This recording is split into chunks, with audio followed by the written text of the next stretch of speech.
Dr. Sarah Mitchell had worked at Memorial Hospital for 12 years, building a reputation as one of the most dedicated emergency room physicians on the East Coast. Her colleagues respected her quick thinking and unwavering commitment to saving lives, regardless of the circumstances or the patient's background.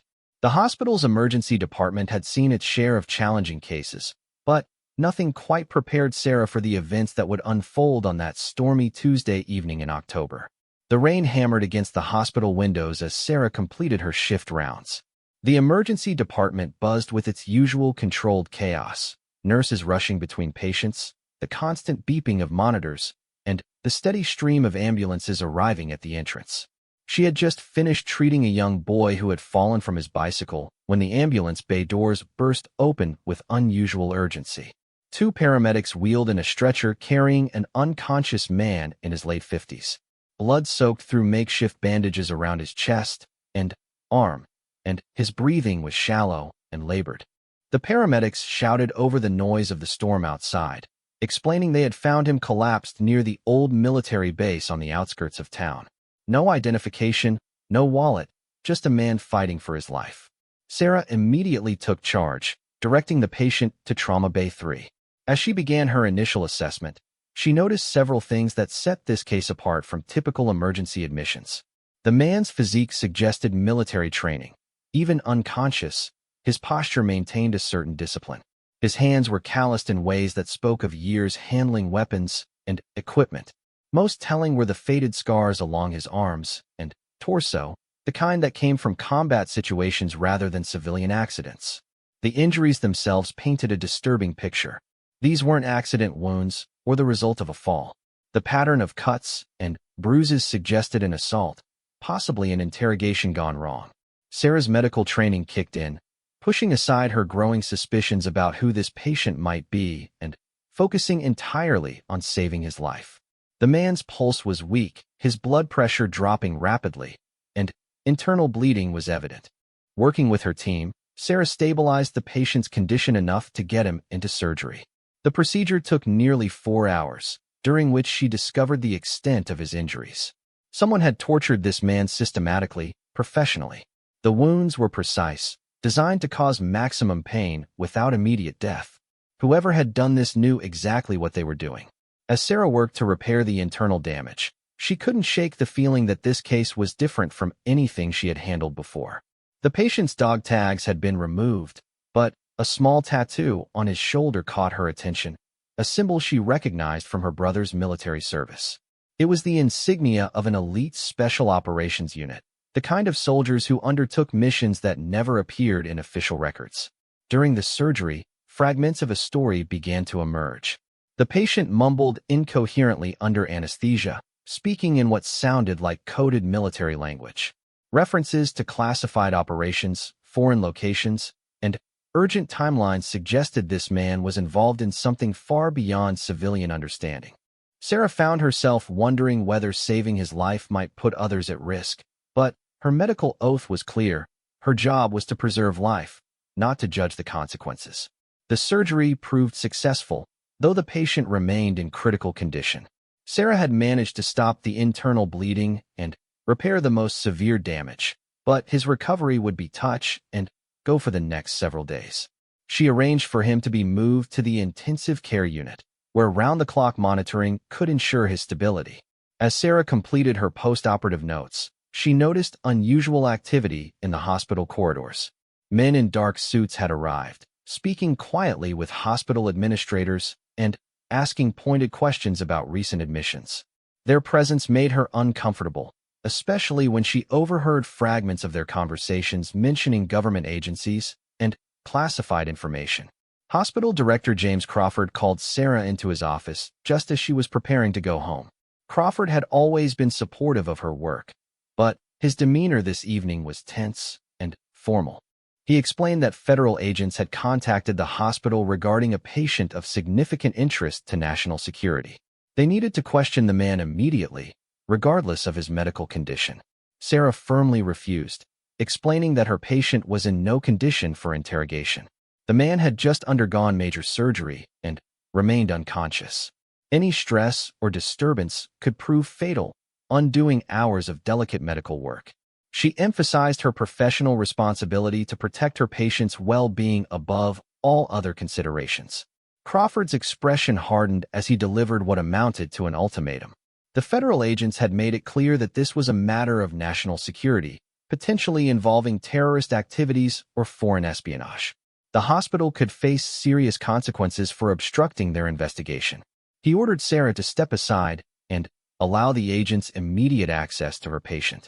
The confrontation escalated when Sarah discovered the agents preparing to move her patient from the ICU to an unmarked vehicle waiting outside.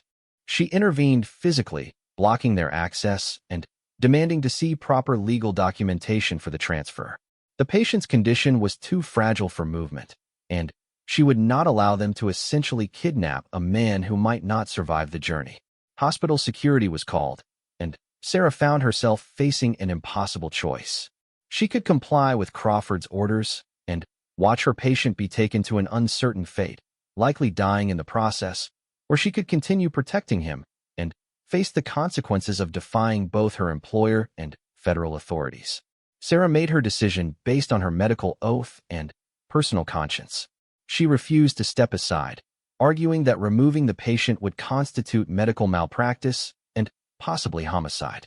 Her patient's life hung in the balance, and she would not be responsible for his death, regardless of who he was or what he had done. Crawford's patience finally snapped. In front of the federal agents and hospital staff, he terminated Sarah's employment effective immediately. 12 years of dedicated service ended with a security escort removing her from the building. As she gathered her personal belongings, Sarah wondered if she had made the right choice, but her conscience remained clear. Walking through the hospital parking lot in the pouring rain, Sarah felt the weight of her decision. She had sacrificed her career to protect a patient she knew nothing about, a man whose very presence had brought federal agents and mysterious threats into her world. The uncertainty of her future mixed with the satisfaction of knowing she had upheld her medical principles when it mattered most. Behind her, the hospital continued its work, but Sarah's patient remained under the protection of the nursing staff who had witnessed her stand. They understood her choice and respected her commitment to medical ethics, even as they worried about their own positions in the face of federal pressure.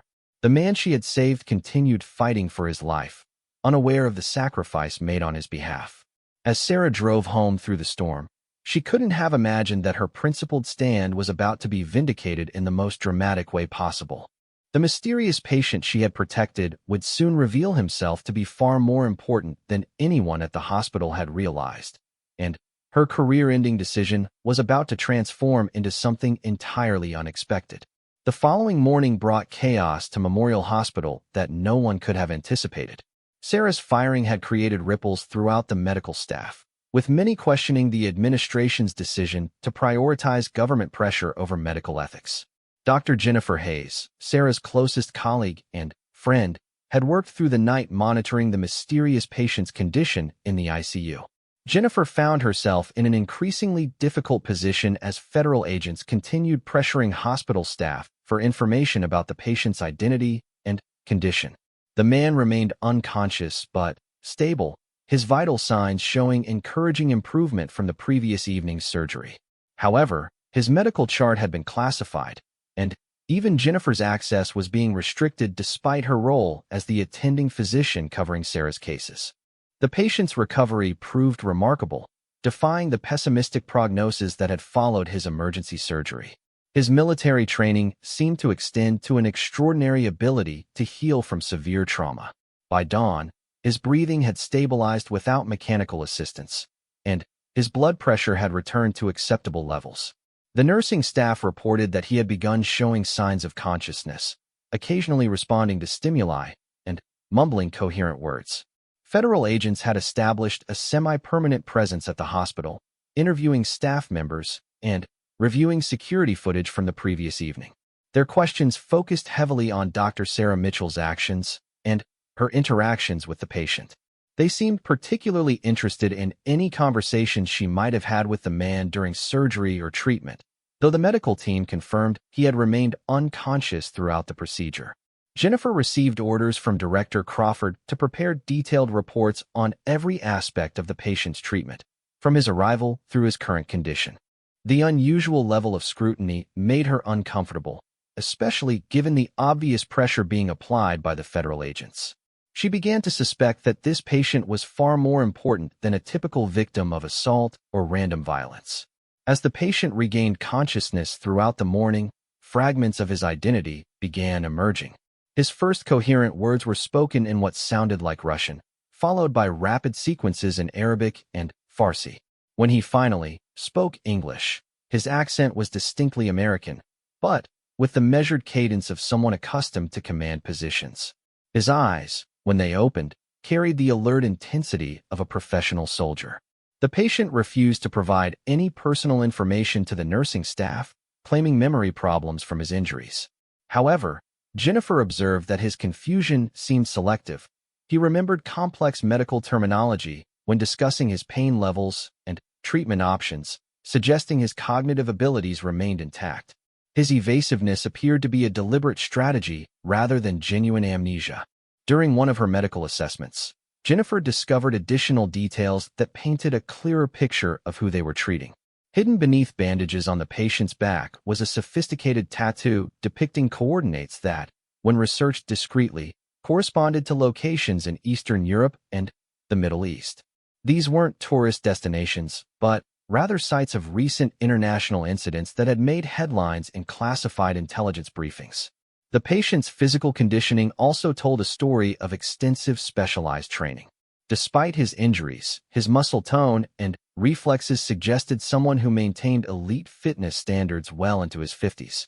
Scars from previous injuries indicated a long career in dangerous situations, while his hands showed calluses consistent with years of handling specialized weapons and equipment used by intelligence operatives. Jennifer's growing suspicions about the patient's identity were confirmed when she discovered him attempting to contact someone using a hospital phone. The conversation was brief and conducted in coded language, but she overheard enough to understand that he was reporting his status to handlers or colleagues. The call suggested he was involved in some kind of ongoing operation that had been compromised by his capture and torture. Federal agents increased their pressure on the hospital administration as word of the patient's recovery spread. They demanded immediate access for interrogation, arguing that national security concerns outweighed medical protocols. Director Crawford found himself caught between federal mandates and medical ethics, especially with staff members questioning his decision to fire Dr. Mitchell for protecting the patient. The patient's condition continued improving throughout the day, but he remained guarded about his identity and circumstances. When questioned directly by federal agents, he provided only name, rank, and serial number, the standard response of captured military personnel. This response confirmed Jennifer's suspicions that they were treating someone with high-level military or intelligence credentials. As evening approached, unusual activity began occurring around the hospital. Security personnel reported seeing unmarked vehicles conducting surveillance from nearby parking areas. The federal agents present at the hospital received frequent phone calls that seemed to increase their urgency and concern. Something was happening beyond the hospital walls that directly related to their mysterious patient. The patient himself seemed aware of the external developments, displaying increased alertness and tension as the day progressed. Despite his injuries, he appeared to be assessing escape routes and monitoring the movements of staff and agents. His behavior suggested someone accustomed to hostile situations and trained in escape and evasion techniques. Jennifer's evening rounds revealed that the patient had been making careful observations of hospital security procedures and shift changes. His medical chart showed continued improvement, but his psychological state indicated someone preparing for action despite his physical limitations. She began to worry that the situation was escalating beyond the hospital's ability to manage safely. Director Crawford called an emergency meeting with department heads to address the growing complications surrounding the mysterious patient. Federal agencies were providing conflicting directives, suggesting interagency disagreements about how to handle the situation. The hospital found itself in the middle of what appeared to be a complex intelligence operation with implications they couldn't fully understand. During the meeting, Crawford revealed that additional federal agencies had become involved in the case, each claiming jurisdiction and demanding different levels of access to the patient. The conflicting demands suggested that the man they were treating was connected to multiple ongoing operations or investigations. The situation had grown far beyond a simple medical case into something resembling a diplomatic or intelligence crisis. Late that evening, Jennifer received an urgent call from the ICU nursing staff. The patient was fully conscious and requesting to speak with Dr. Sarah Mitchell specifically. He claimed to have information that would clear her of any wrongdoing and restore her position at the hospital. His insistence on speaking only with Sarah suggested he had been aware of her sacrifice on his behalf and felt obligated to reciprocate. The patient's request created another complication for hospital administration. Sarah's termination was final, and allowing her back on a hospital property could create legal and security issues with federal agencies. However, his offer of information that could resolve the entire situation was too significant to ignore, especially given the mounting pressure from multiple government agencies. Jennifer convinced Crawford to contact Sarah and explain the patient's request. The potential resolution of the crisis, combined with growing staff unrest over her termination, made the hospital director willing to consider bringing her back temporarily. The federal agents were initially opposed, but agreed when the patient refused to cooperate with anyone else. As night fell over Memorial Hospital, preparations began for Sarah's return and what promised to be a revelation that would transform the entire situation. The patient's willingness to reveal his identity and circumstances suggested that his mission, whatever it had been, was either complete or irrevocably compromised. His protection now depended on allies rather than secrecy. The mysterious patient spent his final hours before the revelation preparing for what appeared to be a significant disclosure. His behavior shifted from evasive defensiveness to determined preparation, as if he was about to take control of a situation that had spiraled beyond his initial plans. Whatever he was about to reveal would clearly change everything for everyone involved in his treatment and protection. Sarah Mitchell returned to Memorial Hospital under extraordinary circumstances, escorted by federal agents who had spent the previous day trying to remove her from the case entirely. The irony of the situation was not lost on anyone present. The physician they had forced out was now essential to resolving a crisis that threatened to spiral beyond anyone's control. Director Crawford met her at the entrance with a mixture of embarrassment and urgent relief. The hospital had transformed overnight into something resembling a military command center. Additional federal agents had arrived from multiple agencies, each representing different aspects of national security infrastructure. The coordination between agencies appeared strained, suggesting competing interests and jurisdictional disputes over how to handle the mysterious patient who had brought this chaos into their facility. Sarah was briefed on the patient's improved condition and his specific request to speak only with her. The federal agents explained that they had exhausted conventional approaches to obtaining cooperation and information. The patient had maintained his military protocol of providing only basic identification while refusing to discuss his circumstances, mission, or the parties responsible for his capture and torture. When Sarah entered the ICU, she found her patient alert, coherent, and markedly different from the dying man she had treated the previous evening. His eyes held the sharp intelligence of someone accustomed to high-stakes decision-making, and his posture suggested military bearing despite his injuries.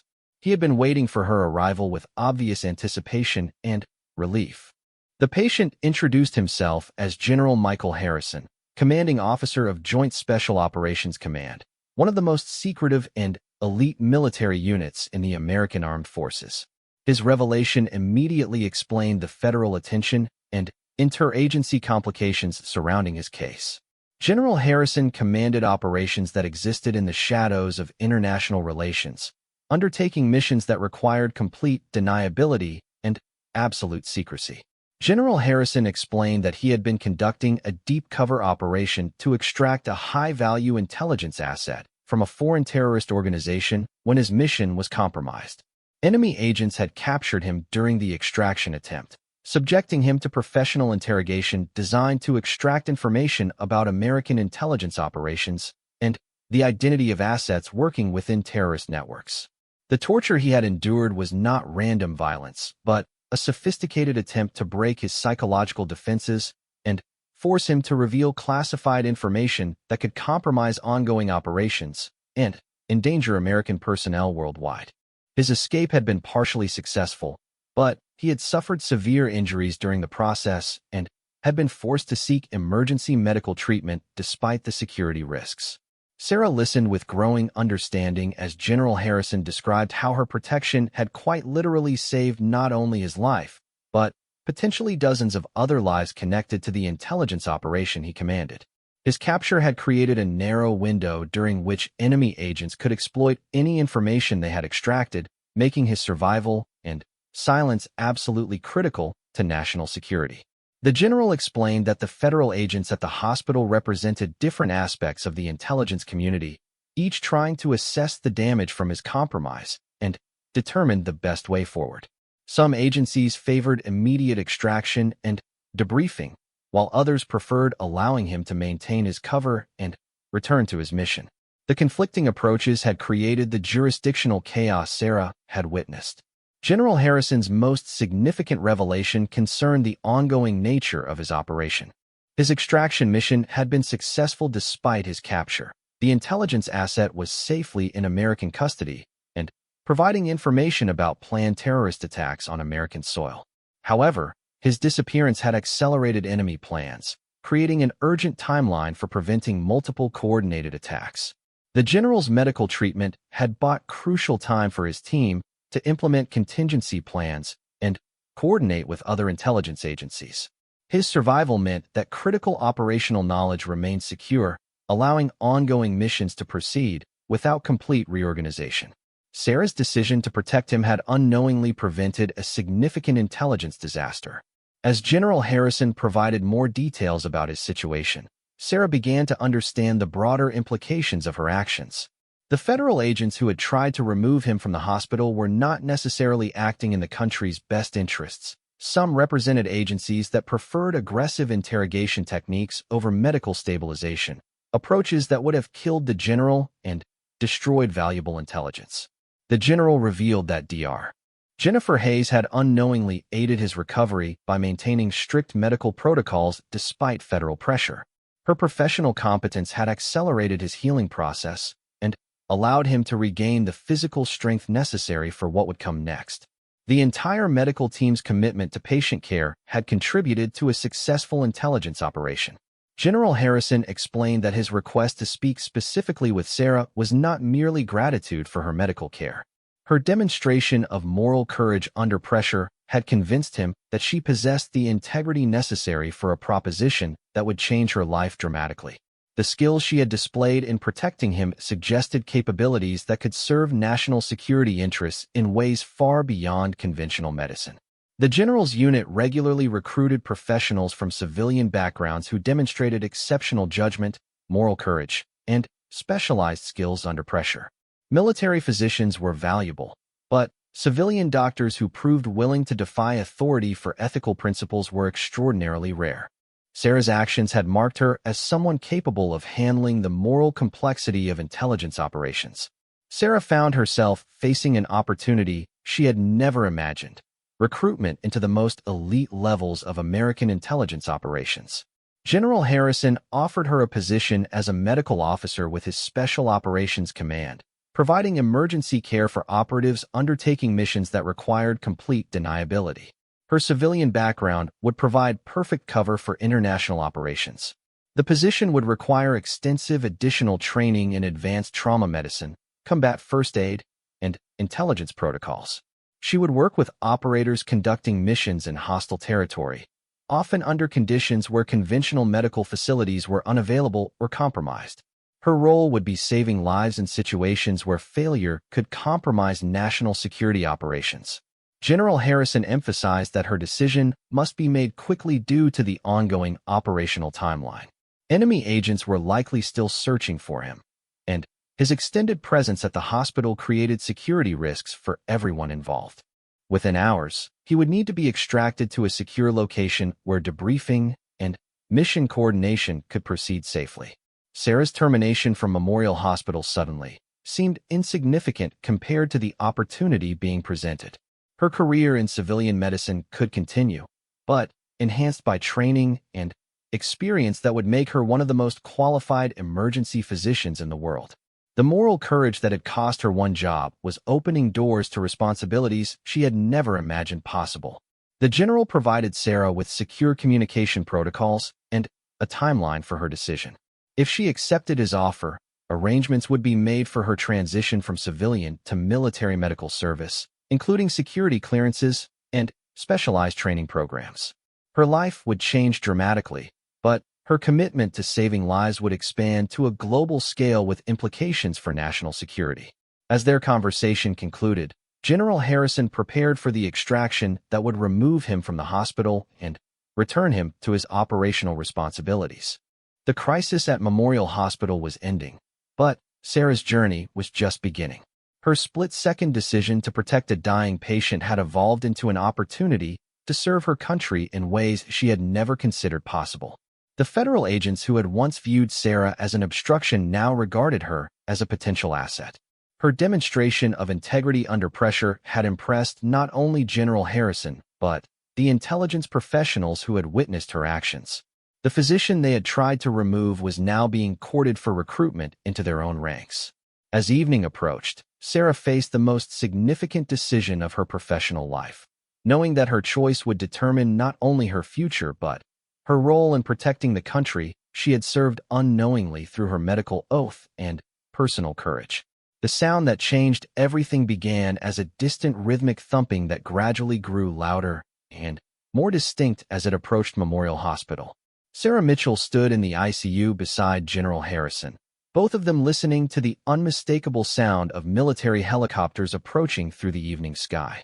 The general's extraction was about to begin, and, with it, the resolution of a crisis that had transformed Sarah's life in ways she was still struggling to comprehend. Hospital staff throughout the building paused in their duties as the sound grew louder, eventually becoming a powerful roar that seemed to shake the entire structure. Through the windows, they could see the distinctive silhouette of a Navy helicopter approaching the hospital rooftop, its navigation lights cutting through the darkness like mechanical stars. The sight was both thrilling and ominous, confirming that the events of the past 24 hours had been far more significant than anyone had imagined. Director Crawford found himself coordinating with military personnel who had arrived to oversee the extraction operation. The hospital's helipad, typically used for emergency medical transfers, was being commandeered for a mission that clearly fell outside normal civilian medical operations. Federal agents moved through the corridors with renewed purpose, their earlier confusion replaced by the efficiency of a well-coordinated military operation. General Harrison prepared for his departure with the methodical precision of someone accustomed to high-stakes operations under pressure. Despite his injuries, he moved with the controlled energy of a professional soldier returning to duty. His medical recovery had been remarkable, aided by his exceptional physical conditioning and the excellent care provided by the hospital's medical team under Sarah's initial treatment. The helicopter landing on the hospital roof created a spectacle that drew attention from throughout the surrounding area. Local media had been monitoring police scanners and federal communications throughout the day, noting the unusual government activity around Memorial Hospital. The arrival of military aircraft confirmed their suspicions that something extraordinary was occurring beyond routine medical emergencies. Sarah watched the preparations with a mixture of amazement and trepidation as she considered General Harrison's offer to join his Special Operations Medical Unit. The opportunity represented everything she had trained for as a physician, the chance to save lives under the most challenging conditions imaginable, serving her country while practicing medicine at the highest levels of skill and responsibility. Yet accepting would mean leaving behind everything familiar and secure in her current life. General Harrison provided Sarah with final details about what accepting his offer would entail. The training program would last 6 months and cover advanced trauma medicine, combat first aid, survival techniques, and intelligence protocols. She would work with the most elite military operators in the world, providing medical support for missions that could determine the outcomes of international conflicts and terrorist threats. The general emphasized that her civilian background would be an asset rather than a limitation in intelligence operations. Military physicians were expected in certain contexts, but a civilian doctor could move through international locations without raising the suspicions that might compromise operational security. Her medical credentials would provide perfect cover for intelligence activities in foreign countries. As military personnel arrived to escort General Harrison to the helicopter, he provided Sarah with encrypted communication devices and secure contact protocols. Her decision about joining his unit could be made over the following weeks, but the offer would not remain open indefinitely due to the sensitive nature of ongoing operations. Time was a luxury that intelligence work rarely afforded. The extraction team consisted of highly trained special operations personnel who moved with the silent efficiency of professionals accustomed to hostile environments. Their presence in the hospital created an atmosphere of controlled tension as they coordinated General Harrison's movement from the ICU to the rooftop helipad. Every aspect of the operation had been planned to minimize exposure and maximize security. Director Crawford found himself signing documents and authorizations he didn't fully understand, releasing the hospital from liability related to the general's treatment and departure. The federal agents who had created so much chaos over the previous day were suddenly cooperative and appreciative, their earlier antagonism replaced by professional respect for the medical care that had saved a valuable intelligence asset. Dr. Jennifer Hayes and the nursing staff who had supported General Harrison's treatment watched with fascination as military personnel prepared their patient for extraction. The professionalism and care displayed by the Special Operations Team contradicted popular stereotypes about military medicine, demonstrating sophisticated understanding of trauma care and patient transport protocols. As General Harrison was prepared for transport to the helicopter, he made a point of thanking each member of the medical team who had contributed to his recovery. His gratitude was clearly genuine, reflecting someone who understood the personal and professional risks they had accepted by protecting him despite federal pressure and administrative opposition. The general's departure from the ICU marked the end of his time as a patient and his return to active command responsibilities. Despite his injuries, he displayed the bearing and authority of someone accustomed to leading dangerous missions under extreme pressure. His transformation from a dying patient to a commanding general was remarkable to witness. Sarah accompanied the extraction team as they moved General Harrison through the hospital corridors toward the rooftop access. Hospital staff lined the hallways, watching with curiosity and respect as the mysterious patient who had brought so much chaos and excitement to their facility prepared to leave as dramatically as he had arrived. The helicopter waiting on the hospital roof was a sophisticated military aircraft equipped for medical transport and tactical operations.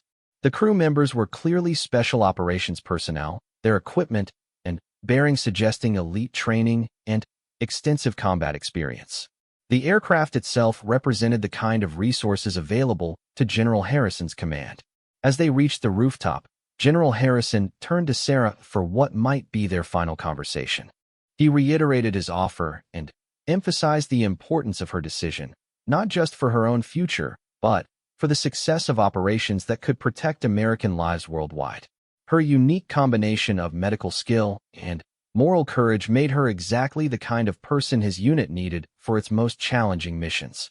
The sound of the helicopter engines spooling up created a dramatic backdrop for their farewell conversation. General Harrison handed Sarah a secure communication device and detailed instructions for contacting his recruitment coordinator if she decided to accept his offer. The opportunity represented a chance to serve her country while practicing medicine at levels of challenge and responsibility she had never imagined possible. Sarah watched as General Harrison was loaded into the helicopter with the same professional care she had provided during his emergency treatment. The medical equipment aboard the aircraft was state-of-the-art, confirming that his unit spared no expense in protecting and supporting its personnel. His departure marked the end of one chapter, but potentially the beginning of another. As the helicopter lifted off into the night sky, its navigation lights disappearing into the darkness, Sarah found herself standing on the hospital roof, contemplating a future she had never anticipated. Her decision to protect a dying patient had evolved into an opportunity to serve her country in ways that could impact international security and save lives on a global scale. Director Crawford approached Sarah as the helicopter disappeared, offering her immediate reinstatement with a promotion and public recognition for her role in protecting a valuable intelligence asset. The hospital administration's earlier position had been completely reversed by the revelation of General Harrison's identity and the appreciation expressed by federal agencies for her actions. However, Sarah's thoughts were focused on the secure communication device in her pocket and the extraordinary opportunity it represented. Her career at Memorial Hospital could continue successfully, but the chance to serve with General Harrison's Special Operations Unit offered challenges and responsibilities that would stretch her capabilities as both a physician and a patriot. The following days would require careful consideration of an opportunity that could transform her life completely. Her split-second decision to protect a patient regardless of consequences had opened doors she had never known existed, leading her toward a future that would test her skills, courage, and commitment to saving lives under the most extreme conditions imaginable. As Sarah descended from the hospital roof and returned to the familiar environment of the emergency department, she carried with her the knowledge that her dedication to medical ethics had earned the respect and trust of the nation's most elite intelligence professionals. Her journey from terminated employee to potential special operations medical officer demonstrated how moral courage could create opportunities beyond anyone's imagination.